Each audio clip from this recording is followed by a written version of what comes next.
Hello everybody, and once again welcome back to Financeable YouTube channel. Today in this video I'm going to show you how to move a draw on MetaTrader 4, so make sure you follow my step till the end.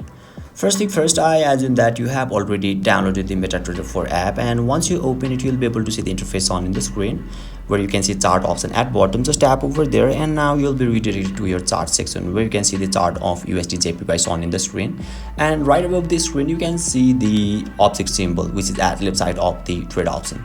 So once you tap over there you can see the add object option. Just tap on that option and now you can see lots of draws and objects over here. So let me select horizontal line for now, and what you can do is you simply need to tap on the screen and you'll be able to draw a object successfully. So now to move the draw you simply need to slide it up and down and you can move draw successfully.